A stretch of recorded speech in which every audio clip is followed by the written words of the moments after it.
Muted. Wait. Broadcast is live. It is live. 2-1. Here we go. We are live. Welcome. This is Magic Monday, and I'm your host, Neil D'Souza. And guys, we have got a great show for you today. I know we're going to be talking about when the market crashes, but before that, I've got to introduce my I was going to say handsome guest, but I can't come up with another word, so we'll just go with it. My handsome co-host, Jason Vaz. What's up, everybody? Me and Marlon Yee had to get together and make sure we were wearing the same thing. Nice. they may have spent the weekend together, and we will talk about that later. And then, of course, my other co-host, Marlon Yee. Yeah, man. Yee. What's going on, guys? What's going on? All right. Long weekend. Yeah, really. So we gotta just quickly ask that. What is with the coordinated clothing? Did you guys go to a party or something? Well, Marlon's at my place and he didn't have anything to wear, so I just gave him a shirt and so I wore mine too. I said we might as well match. Oh, you do the Einstein theory of buy 5 of the same shirt, and so of course I do the Costco theory of if it fits, buy more. Buy in bulk. Do you second that motion, Marlon? Blue's my favorite color, so anything blue I'll buy as long as it fits well. So. That's his way of saying yes without saying yes. So really what happened was they called each other. They didn't call me, and they were like, hey, what are you going to wear? Let's color coordinate. And they got that. So anyways, guys, glad to have you guys with us as always every Monday. And we've got, oh my goodness, so much to cover today. But I want to get into something first in the news. We've got, before I get to the Airbnb disaster, let's talk about Justin Trudeau posting that they are moving up their sales, no sales of vehicles. Wait, how do I put this? Let's back this up. No emission vehicles must be sold effective 2035. It used to be, they were originally scheduling it for 2040. Now they're saying that you will not be able to buy a vehicle as of 2035 that has emissions. So his change in commitment there's a number of things that creates. But gentlemen, what do you guys, who wants to chime in? Any thoughts about the Prime Minister jumping on that bandwagon and telling us we cannot buy emission-producing vehicles as of 2035. It's not going to happen. It's not going to happen. It's a ploy. Hot take. Here it is. It's not going to happen. Okay. Let's face it. Unless they change electric vehicles immensely, it's not going to happen. Because for starters, the price to purchase one of these, the lowest they get it down to is like $40,000.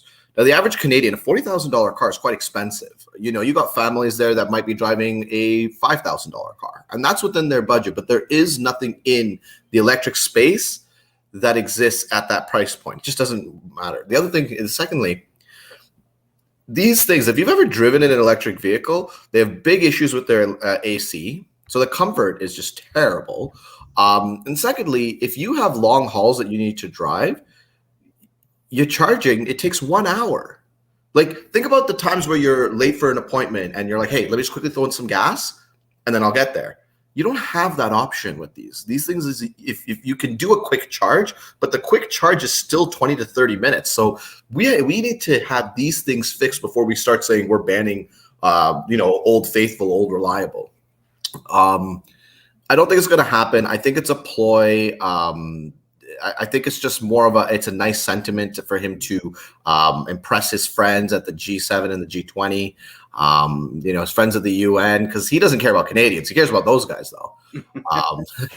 However, shining light, what I would like to see is more incentives to buy EV. Just let the market naturally move in that direction. Maybe remove all taxes associated with buying an electric vehicle. Maybe remove the HST.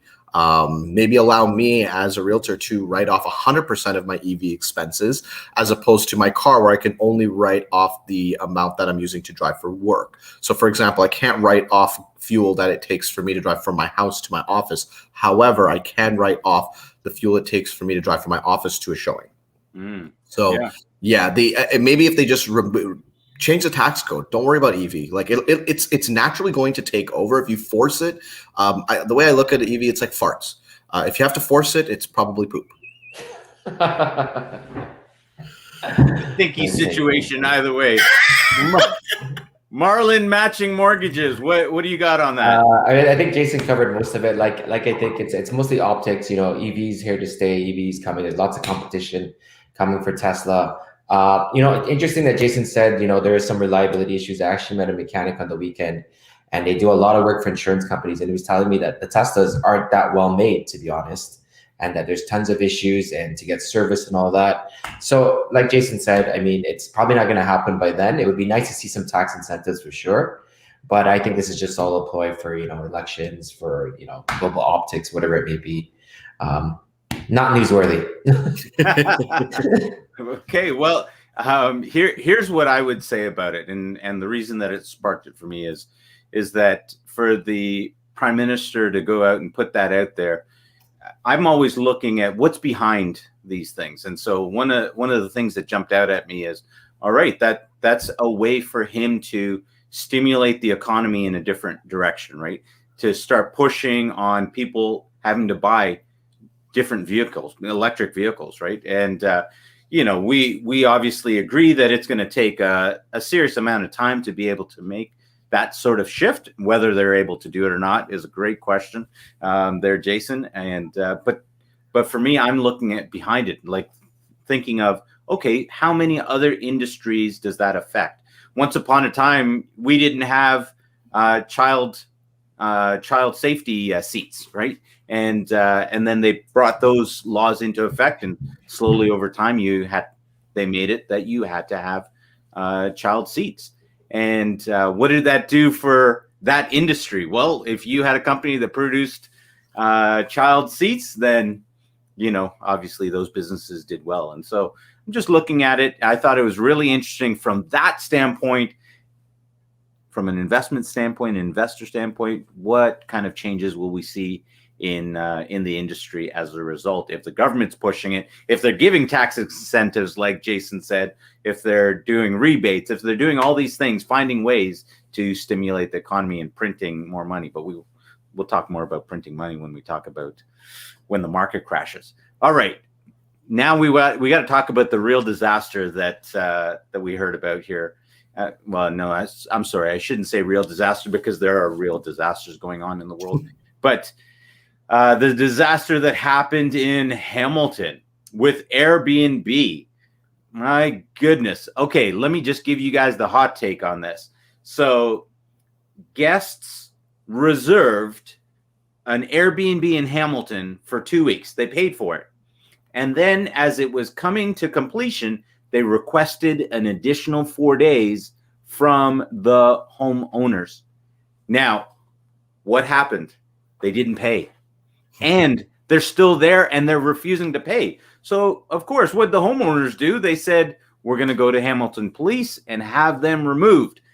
But the Hamilton Police said, we cannot remove them. It's a gray area.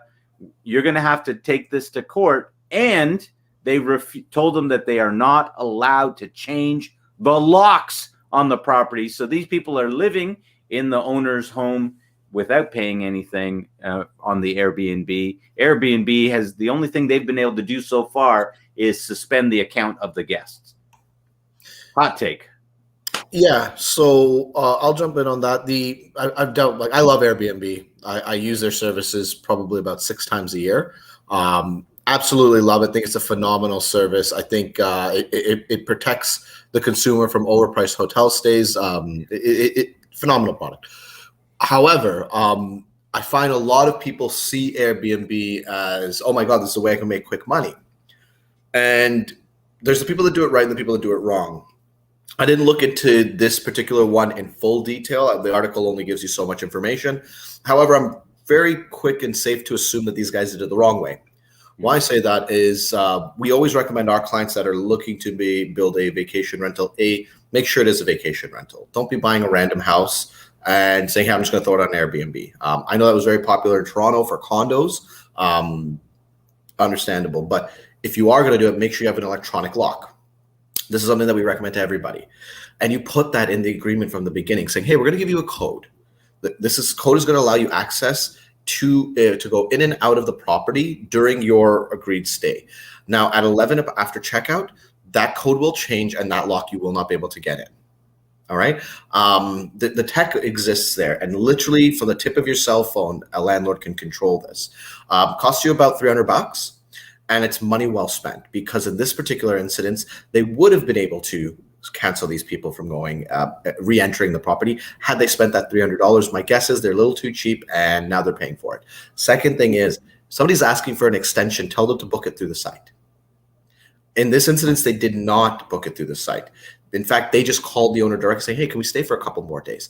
These people knew what they were doing. They were saying, we're going to book it. We're going to have a great relationship with it. We're going to get the information from the owner, and now we're going to run it. Though those people, I will not be surprised if they're living in that place for at least 6 months to a year easily. This is uncharted territories. The Landlord Tenancy Board has no they have no ruling over vacation rentals. There is no squatters' rights, so it's like we don't know who to go to, and the courts are backed up right now. So these people, they're pretty much shit out of luck. And it's, again, $300 and a little common sense would have solved this problem, and that going forward. Try this one on for size. CHCH News actually went there to try to interview the people that were in there, see if they could get a statement from them. Of course, they couldn't do that. The neighbors actually got a little aggressive, so we're not sure exactly what was happening there. But the guests are actually talking about filing a lawsuit for because of the news showing up and slander, you know, for you know, what, just coming in and you know, going after them. I can't remember what it's called. Forgot the term. But anyways, Marlon, what do you think on this? Oh, yeah. Okay, that sounds great. Yeah. Oh, yeah. Marlon. That's great. And Marlon with very insightful opinions, as always. I said, yeah. There we go. All right. I don't. For a second, I thought Neil could hear, but I couldn't. I was like, wait, what's going on here? So I don't really use Airbnb that much. I'm not too familiar with Airbnb. Obviously, I like Jason's recommendation for using the electronic code on the door and all that stuff. I do know that this is an ongoing problem, more so with just tenants in Toronto. There's a lot of people who've been taking advantage of the downtown condo situation, not paying rent, you know, not being able to kick out tenants. So I'm not surprised something like this is happening. We all know there's loopholes in tenancy and Airbnb, so I'm not too surprised about this happening. But it is interesting. I don't know if they'll be there for 6 months to 1 year. I think someone's going to break some legs before then, but I mean, we'll see what happens.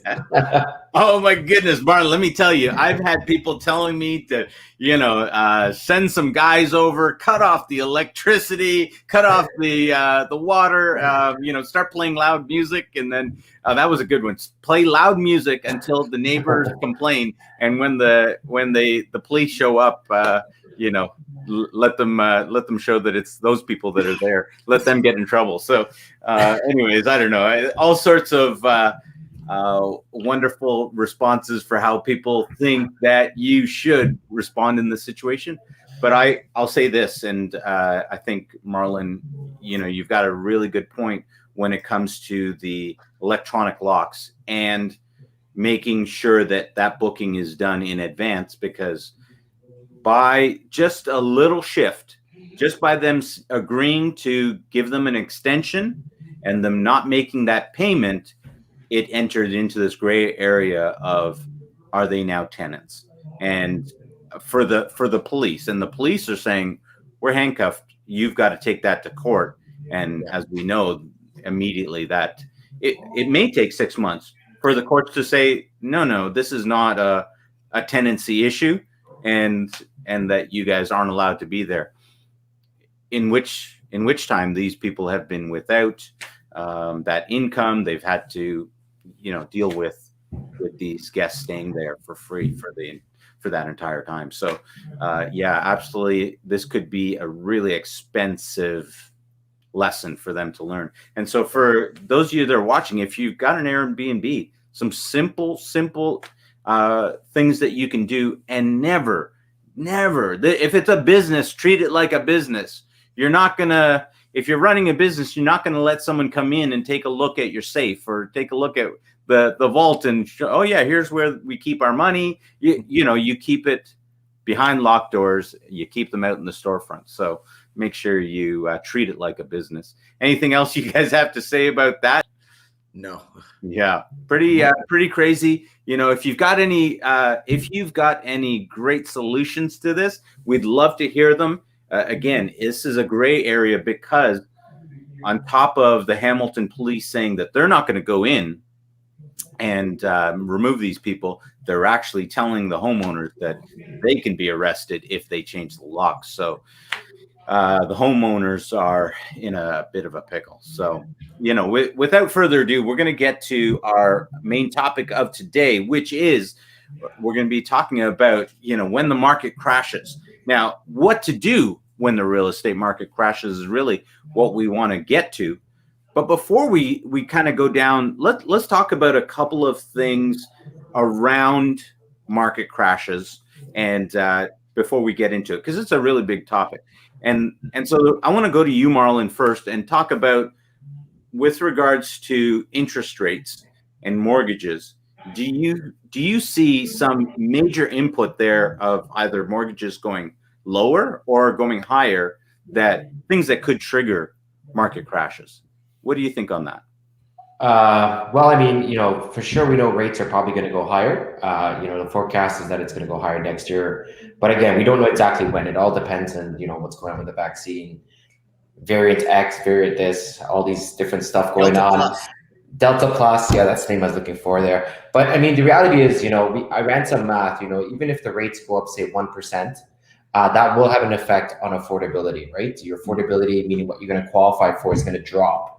You're also going to have to put down more money. So in retrospect, if you want to kind of look back at what we've seen in the past, even though prices may be higher now, but interest rates are lower, it actually makes more sense to buy now than it does in the future when rates are higher and prices are lower.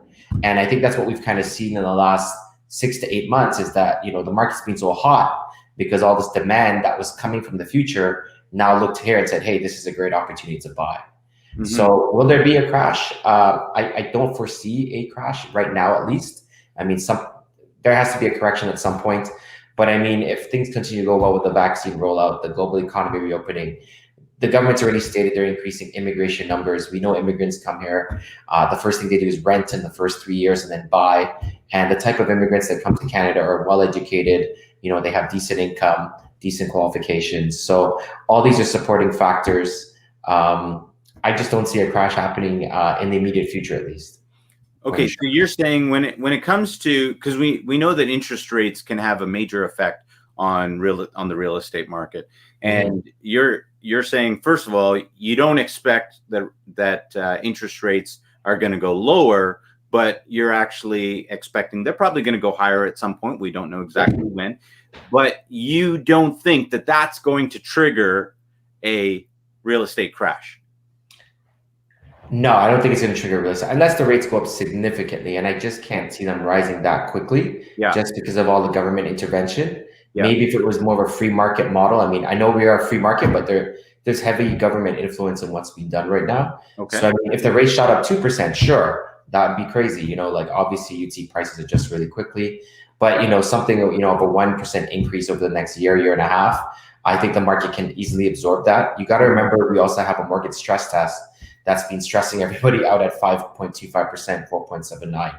So that's an artificial rate, right? Rates right now in the low twos.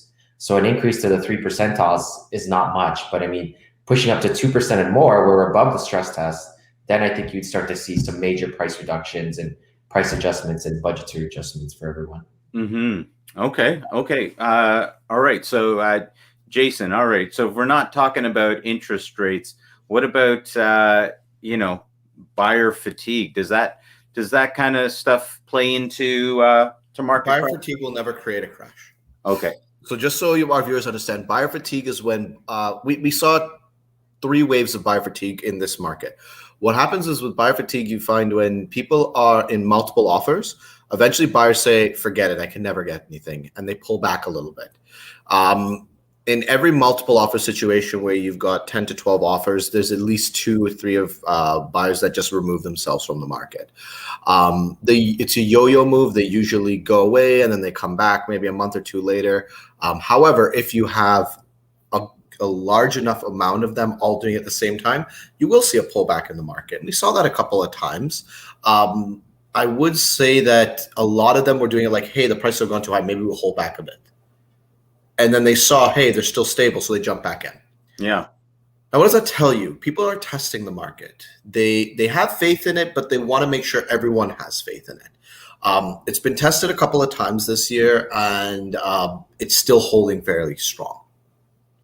Now, the reality is, if there's buyer fatigue in general, and say they hold out for 6 months, those buyers are still capable of buying 6 months from now. They will return to the market.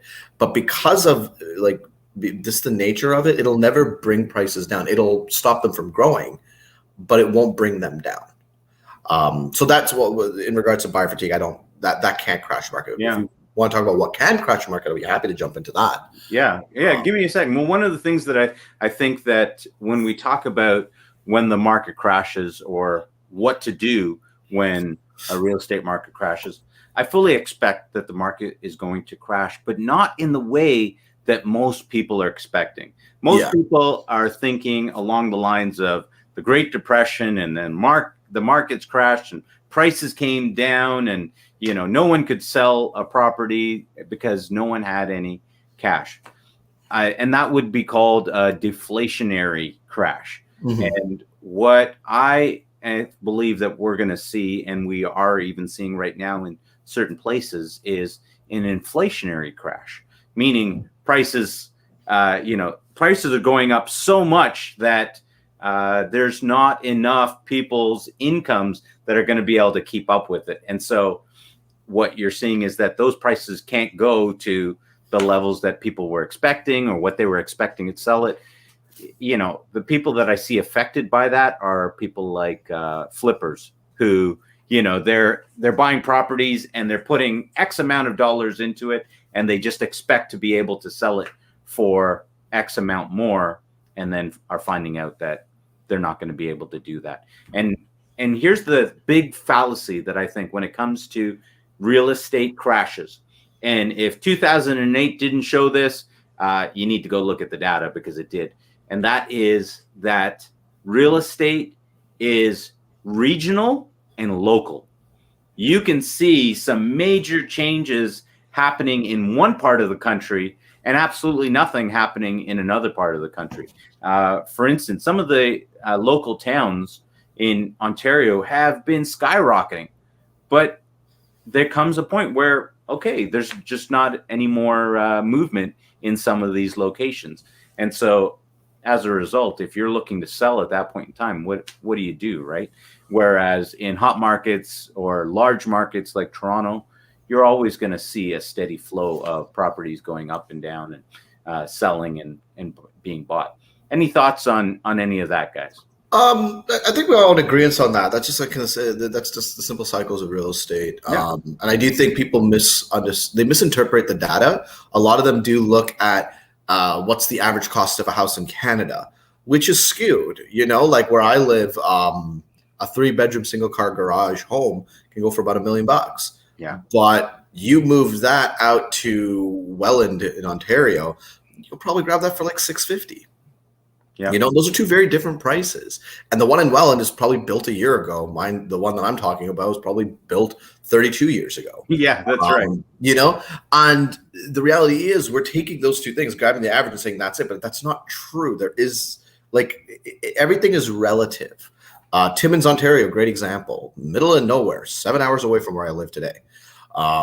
You can buy houses for a song if you compare them to Toronto prices. Mm-hmm. Yet they're being thrown in the mix of, it costs so much to buy a house in Canada. And a lot of this is news related. Like they want to grab people's attention. But what I want to kind of gravitate to is, I've had this conversation so many times in my career, but people say, I'm holding off. I'm going to wait till the market crashes because this is unsustainable. And then I'm going to buy it for cheap. And I want to talk to those people. First off, you're idiots. because you don't know. Let's talk about a crash. How do you really feel about that, Jason? How do you really feel about that? No, I remember one person's coming to mind. I won't say their name. That's rude. But Marlon. why I'm saying this is that if we look at the Great Depression, look at 2008, more recently, any young adult knows, hey, if they weren't paying attention in 2008, they probably saw the movie Big Short. It was 99 Homes was another one. Massive foreclosures all throughout America. Yes, were there people that were able to buy things at a song? A lot of Canadians did that. A lot of Canadians went to the States with their cash because the real estate markets kind of resisted that.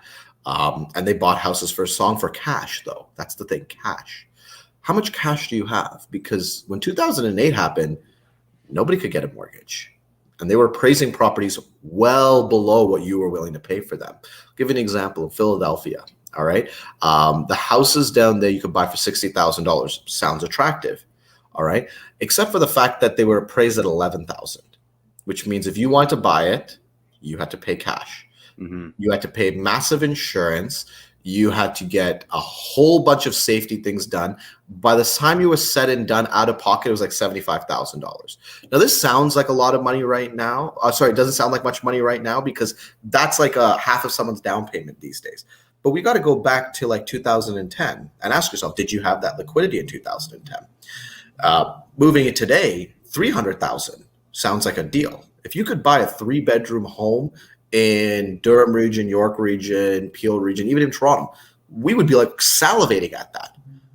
But now if I tell you, oh, no bank will give you that money though. No lender will give you that money. You have to come up with cash. That's the only way you can do the deal. All of a sudden, it's a lot more pricier. Because you're spending the same amount of money is leaving your account, because that's the down payment for like a $1.5 million purchase. But now it's just, you still have to use that same amount of cash, but you get the house for it. Mm-hmm. So this is the thing. When people think that, they think it's like a stock that's going up and down. Like, I've got this much cash. Oh, this is the price point. I can buy now. No, it doesn't work that way. And I could say I know the behavior of Ontario real estate, like buyers.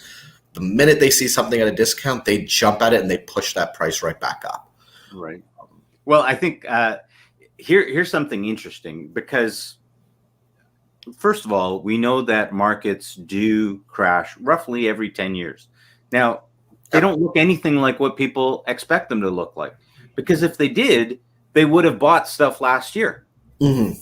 Right. But of course, you ask anyone that bought last year, they've made probably at least $100,000 to $200,000 very easily, and that's conservative. That's very conservative, those numbers. So I'm 100% in agreement with that. Yeah, absolutely. But who wanted to buy last year?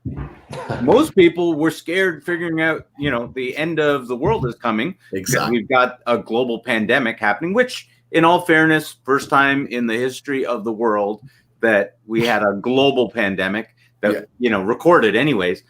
Okay, granted, but last year was a great opportunity to buy on the downside, right? Mm-hmm. There were lots of opportunities where people had to sell and they did not have buyers, and and instead, or people were open to selling, but no one was going after them because of the uncertainty. And mm-hmm. that is a rule of human beings. We say buy low, sell high, but how many people are actually doing it? Last year was a good low. And I think Marlon even pointed out this year is even a low, because we know that later on, even if rates go up, right? Yeah. Actually, for the first time, we actually have some foresight as to what's going to happen, right? So if you are the investor type, you'd be making moves now, which we are seeing, because Jason can attest to this. The market hasn't really taken a break. It's kind of been steady Eddie, right? And in addition to that, Marlon, while you talk, I just want to kind of pull up. We've got a chart here that shows the average sale price of a home in Toronto GTA area, the area that we're all kind of pretty much discussing. If we pull that up, just go to the chart there, the annual average sale price on the Toronto Real Estate Board system. If we can scroll down a bit more. Yeah. So that chart's from 1975 up until 2020. Obviously, 2021 is not over yet, so they can't give you that data. There's a crash there. There's a crash that we're speaking of in the late 80s, early 90s, when they peaked and they corrected down. What people don't realize, though, unemployment was at its highest point since the Great Depression. No one could afford anything. So those people that think they can buy, that's the time when the bank doesn't want to work with you, where they make you jump through more hoops to get mortgages. So that's what we really want to show people, is that anyway, all the naysayers that say I'm holding on to cash is worthless. If you had $100,000 10 years ago and you didn't put into real estate, your 100,000 ain't buying you what you could buy today. Yeah. I want to point out something else as well. People, for those of you that are looking at it from the standpoint of, I want to wait for the dip to buy. I want to, when prices come down, I want you to question this. A lot of people make investments, but they're not investors. And that is understanding. You have to understand the difference between the two. If you're sitting around with your money sitting on the sideline, not doing anything, and you're waiting for that opportunity, you're losing out between now and then. There's an old saying, it's about time in the market, not timing the market. And so I think that's a huge point. And Jason or Marlon, can you guys just quickly touch on that just as we're getting ready to close out? Yeah, sure. I mean, I can speak for a lot of first-time home buyers. They obviously, like you said, Neil, people are tapped out income-wise, which is a great point. Which is why we're seeing Mattamy Homes and all these other people going towards rental units and all that. But to speak to that point, if you want to be an investor or at least grow your money, real estate's been a great bet, a great place to place your money. You don't necessarily have to buy something for yourself. You could buy a rental property, still rent at home, let someone else pay that mortgage for you. And I'm not going to say I can guarantee you, but you're going to build some true equity or some money for a future down payment faster than you could ever save yourself. And we've seen this happen in the real estate market here in Toronto. And I think it will continue to happen even if the market's cool. Having someone to pay that mortgage down for you and have that property grow, you could easily in 5 years, have an extra 100,000 plus in funds that you could then sell from that property and put towards your future down payment. And I guarantee you it's very hard to save 100,000 here in Toronto. People don't have a debt problem here in Toronto. We have an income problem. Most people are not getting paid what they're worth, and the income's not keeping up with just the cost of living here, right? And that's why real estate has turned out to be one of the better places to park your money, because that's one of the fastest growing areas for growing your wealth pretty much, right? Yeah. So that's what I'd have to say to that. Yeah, and let's just, to answer the question of how do you, or what do you do when the real estate market crashes? If you're a homeowner, you're just going to stay where you are, ride it out. The market's going to come back up. Right, gentlemen? Yes. 100%. 100% better. And if you're an investor, you're going to continue to move your money to the places where you're going to get the best value, the best bang for your buck, and it. Or if a market goes down, you've already taken that into account. And so, guys, if you're not sure what to do, feel free to reach out to us. Facebook, put it in the comments, YouTube or LinkedIn. Let us know what you think about this and any questions you have about what to do when the market crashes, because it is going to crash, but most people won't see it. Jason, Marlon? Again, Marlon, sorry, take care. Have a nice day. Well said, Neil. Well said. Like I said, Neil, you hit it on the head, man. We can't say that. Make sure your investments cash flow. If they don't cash flow, exactly. Don't buy. Exactly. I mean, real estate will never go to zero, right? Stocks can go to zero. Very unlikely. The land that we need and live and shelter will never go to zero. You hold it long enough, you'll make your money back. Someone else is paying the bill for you. If you got a coffin, an extra couple $100 per month, it's like a savings account, except you're getting paid. No, so very bad. Yeah. All right, ladies and gentlemen, that's a wrap. Magic Mondays. Thanks for watching. We'll